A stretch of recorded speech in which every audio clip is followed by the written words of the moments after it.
Hi అండి. నమస్తే. ఈరోజు గూడా ఒక మంచి వీడియో.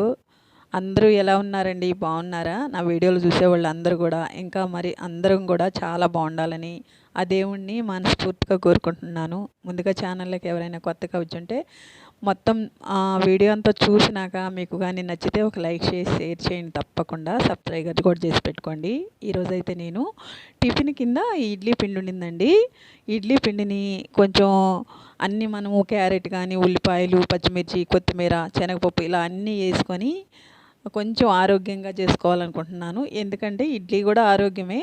కాకపోతే ఇడ్లీలో ఇంకా కొద్దిగా రాగిపిండి కలిపి ఇవన్నీ వేసి కలిపేసేసానండి. క్యారెట్ కూడా తురిమేసేసాను. సరిపడా సాల్ట్ వేసేసుకొని కొంచెం వాటర్ పోసుకొని కలిపేసుకోవాలి. ఇప్పుడు రెడీ అయిపోయింది. స్టవ్ వెలిగించేసి ఈ గుంటె పులబంగరాలు పెంకుంది నా కాడ. ఇది ఐరన్దండి, చాలా వెయిట్ ఉంటుంది ఇది. ఇది వేడయ్యేలకు కొంచెం టైం పట్టింది. ఇంకా ఆయిల్ వేసేసుకొని ఈ కొద్దిగా ఇక్కడ వేసేసుకుంటున్నాను. ఇది వేసుకొని నేను మూత పెట్టేసేసి వాషింగ్ మిషన్లో బట్టలు ఉన్నాయండి, తీసుకుపోయి ఆరేసి వచ్చే లోపల ఇవి కొంచెం మాడిపోయినాయి. అయినా కూడా లోపల బాగానే ఉంది, పైన అయితే ఇట్లా మాడినట్టు అయిపోయినాయి. వేడెక్కువ ఉంటుంది కదండి, సిమ్లో పెట్టాను. అయినా కూడా ఇలా అన్ని వాయిల్ ఇట్లానే వేసానండి. సింపుల్గానే వచ్చేసినాయి కానీ కొద్దిగా మాడినట్టు అనిపించినాయి, అతుక్కున్నాయి. ఎప్పుడైనా దగ్గరుండి వేసుకోవాలనిపించింది. ఇంక ఇలా వేసుకొని మామిడికాయ చట్నీ చేసిండానండి నిన్న. ఇప్పుడు కూడా ఆ వీడియో కూడా పెడతాను చూడండి. మామిడికాయ చట్నీ వేసుకొని తిన్నాము.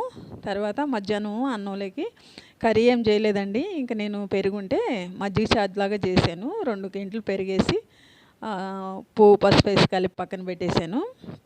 కొంచెం మజ్జిగలాగా పక్కకే పల్స్గా చేశానండి. అవి పక్కకు పెట్టేసుకొని ఇంకా తాలింపు వేసుకున్నాను. మజ్జిగ చారు తాలింపు అందరికీ తెలిసే ఉంటుంది. ఉల్లిపాయలు, పచ్చిమిర్చి, కరివేపాకు, ఎండుమిర్చి, జీలకర్ర, ఆవాలు వేసేసుకొని బాగా ఫ్రై అయినాక ఇంకా మజ్జిగలో పోసేసుకోవడమే, సింపుల్గా అయిపోద్ది.